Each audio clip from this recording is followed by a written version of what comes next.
क्रोध भी दो प्रकार का होता है, एक इंटरनल, एक बाहर वाला। कुछ लोगों का दिख जाता, कुछ लोगों का दिखता नहीं। लेकिन बहुत हद तक हमने प्रयत्न किया कि हमें अपनी मुस्कुराहट भागने नहीं देना। अब आप पूछोगे हाउ पॉसिबल, वो कैसे पॉसिबल हुआ? तो लोग हमसे पूछते हैं कि आप झंझलाते नहीं, आपके पास लोग इतना परेशान करने आते, आपको नहीं लगता मन ही मन कई बार आपको लगने लगता ये हमारे अधिकारी, हमारे बॉस हमारा हित नहीं चाहते, हमें छुट्टी नहीं दे रहे हैं, हमें जरूरत भी है? मन में कई बार ऐसा लगने लगता, कई बार विचार, फिर स्ट्रेस भी आता, फिर बहुत ज्यादा एक आध कोई साथ में रहने वाला और शैतानी कर दे तो फिर और भड़बड़ा जाता शरीर, और कोई सच में अपने लिए हंस रहा हो दूर खड़ा तो यही लगता ये हमारे ऊपर हंस रहा है। ये जो मन की गति है ये बड़ी खतरनाक है। ये मन कई बार ऐसी चीजों को सत्य मान लेता है जो सत्य होती नहीं। तो स्ट्रेस मुक्ति का सर्वोत्तम उपाय, या तो आप यहां व्यस्त बहुत रहते पर 12 घंटे की ड्यूटी करके आए, आप 5 मिनट मेडिटेशन करिए, ध्यान। जरूरी नहीं आप हनुमान जी का करो, राम जी का करो, आप जिनको मानते अपने गुरु का ध्यान करो, अपने इष्ट का, आराध्य का। हमारे सरदार परंपरा से जो है वो अपने गुरु ग्रंथ साहब का, जिनका भाव बने। 5 मिनट आप ब्लैंक होकर के, एकदम ब्लैंक, खाली, कुछ नहीं सोचना, केवल ध्यान करो। अगर आप ओम का करो, प्रणव का, तो हमें लगता है कि आप देखेंगे 10 से 15 दिन में आपके जीवन में और आपकी बॉडी में बहुत फर्क पड़ रहा, आपके विचारों में बहुत फर्क पड़ रहा। कई बार शरीर जो आलस में, चिड़चिड़ापन में, आपके विचार बदलने लगेंगे और सुताई आपके अंदर हैप्पीनेस आने लगेगा और आप गाली में भी मुस्कुराएंगे। कोई उल्टा भी बोलेगा तब भी मुस्कुराएंगे। स्ट्रेस मुक्ति का सर्वोत्तम उपाय है ध्यान, मेडिटेशन। 5 मिनट, बहुत 1 घंटा नहीं, 2 घंटा नहीं, 5 मिनट ध्यान। और ध्यान का मतलब आंख बंद करना नहीं, ध्यान का मतलब हमारी मति जो कहती आंख खुले में ध्यान हो, बेहतरीन ध्यान।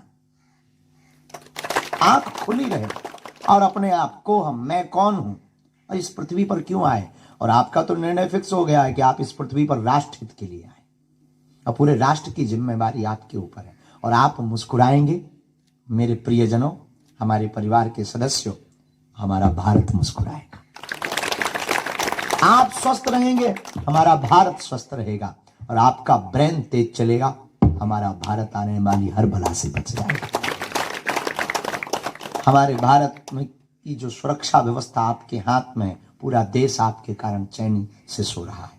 लेकिन आपका मुस्कुराते हुए रहना बहुत जरूरी। और हमने तो प्रण लिया है कि हम, अभी आपको बता भी रहे थे कैंप में जहां बैठे चाय पी रहे थे, हम प्रार्थना कर रहे थे कि एक बार हमारे साथ ऐसी घटना घटी तो हमारे जीवन में वो क्रांति हुई। हम अचानक से ट्रेन से जाना था, कहीं अचानक से जाना था, एक महात्मा का आदेश लगा कि आप आओ, ये अभी आओ। हम किसी शहर में कथा कर रहे थे, वहां से हमने रेलगाड़ी पकड़ी, रेलगाड़ी पर बैठे तो कुछ कोटा ऐसे होते हैं जो तुरंत टिकट मिल जाते हैं, पर उस दिन किस्मत की बात कि हमको नहीं मिली। और यही कोई 1.5-2 साल पुरानी बात, और आज तक ऐसा हुआ नहीं, पर नहीं मिली टिकट तो नहीं मिली। पर एक ट्रेन आ रही थी जो दिल्ली जा रही थी, हम बैठ गए। लेकिन विचित्र बात हमने अपनी आंखों से देखी, अधिकारी भी हमारे साथ में, सुरक्षा के अधिकारी भी थे, सब बैठे। लेकिन जैसे ही डब्बा के लोगों को पता लगा कि बागेश्वर महाराज आए, आधा डब्बा खाली हो गया, सबने सीट दे दी। हमें खुशी हुई, अच्छा है, संतों का सम्मान किया, हमने धन्यवाद दिया, हमने सबको कहा आप लोग बैठो, हमको केवल एक सीट बैठने की चाहिए, किसी के भी साथ हम शेयर करें। लोग बोले नहीं नहीं नहीं, कुछ लोग नीचे बैठ गए, छोड़ दी, बैठे सब। लेकिन तब तक हम जब बाथरूम तरफ गए तो जो हमारे भीतर क्रांति घटी, वहां पर 2 राष्ट्र की सेवा करने वाले बीएसएफ के जवान बाथरूम के पास अखबार बिछाकर बैठे थे। तब हमारे मन को बहुत पीड़ा हुई कि यह देश कितना विचित्र है।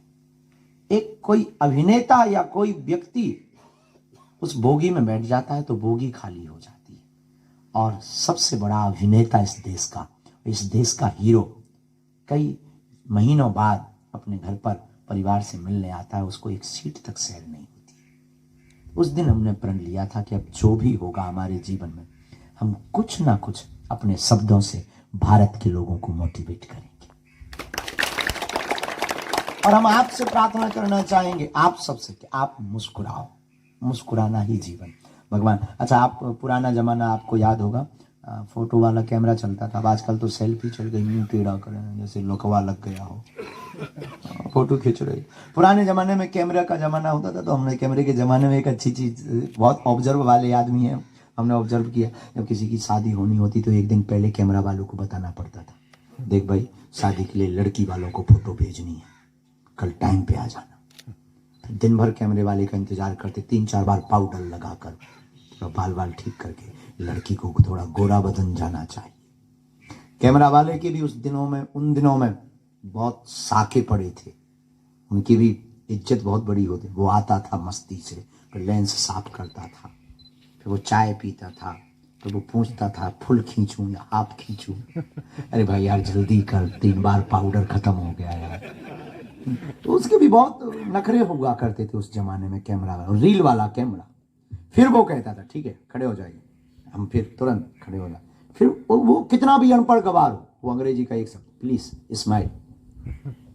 अनपढ़ गवार, हमारे गांव का छन्नू लाल आदमी, नाम उसका छन्नू लाल, अनपढ़, कभी स्कूल का मुंह नहीं देखा, लेकिन उसने कैमरा क्या खरीदा, प्लीज स्माइल बोलता था। और कभी वो अपना नाम नहीं लिख पाया ठीक से, वो प्लीज स्माइल बोलता था। वो हम लोग तुरंत, जैसे कैमरा वाला प्लीज स्माइल, हम लोग तुरंत दांत निकाल, 32 बाहर, हम मुस्कुरा देते थे। अब वो तुरंत फोटो खींच देता था।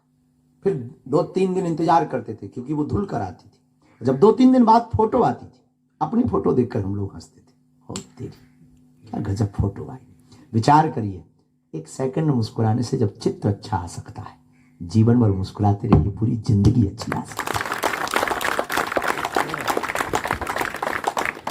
पूरा जीवन बेहतरीन हो सकता है आपका, पूरा जीवन आपका प्रसन्नता से भरा हुआ हो सकता, पूरी लाइफ आपकी हैप्पीनेस में हो सकती।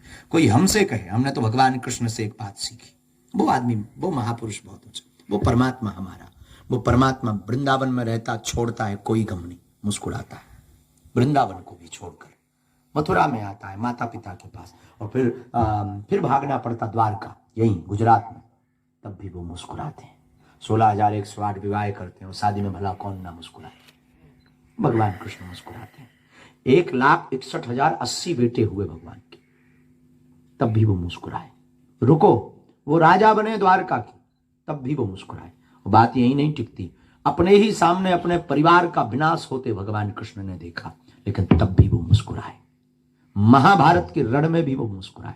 हमने भगवान कृष्ण से एक ही सीखा है कि जिंदगी को आप बेहतरीन जीना चाहते हो, मुस्कुराते रहो, मुस्कुराते रहो, मुस्कुराते रहो, और दूसरों को जलाते रहो।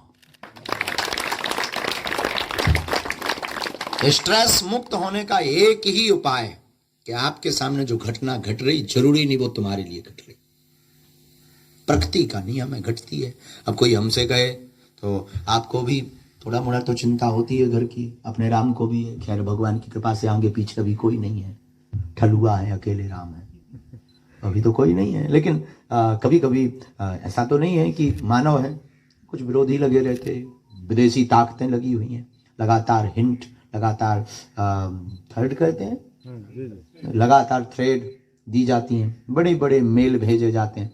हमारे अधिकारी सब डरते रहते हैं। कई बार हमको अधिकारी डांटते हैं, आप गाड़ी चाय जहाँ रोक देते हो, आप चाय जिससे मिल लेते हो, चाय जिसका दिया हुआ खा लेते, किसी के भी घर पे आप घुस जाते हैं। हम कहते हैं बात तो सही है आपकी, आपकी जो जिम्मेदारी है वो हम भी समझते हैं, लेकिन हमने एक आदत सीख रखी, और वो ये सीख रखी, जो होना है वो कोई टाल नहीं सकता, वो जो नहीं होना है वो कोई कर नहीं सकता। तो टेंशन किस बात की? लोग हमसे पूछते, बड़े बड़े नेता अभिनेता हमारे पास आते, वो पूछते हैं आपको कोई टेंशन नहीं होती? हम कहा हमें क्या टेंशन, हमसे तो टेंशन को ही टेंशन कि आदमी टेंशन में क्यों नहीं है। हमें इसलिए टेंशन नहीं है कि ना इनकम है ना दिन कम है। टेंशन उनको होती जिनकी इनकम हो, दिन कम हो। अब जो होना है सो होना है, और जब तक मुझे लोग, हमारा एक सिद्धांत, मन को ही एक हमारा कमिटमेंट है, जब तक धीरेन्द्र कृष्ण को कोई खत्म करेगा, तब तक ये धीरेन्द्र कृष्ण घर घर धीरेन्द्र कृष्ण पैदा कर देगा, और कहानी खत्म। यही हम आपको बताने आए हैं। आज हम BSF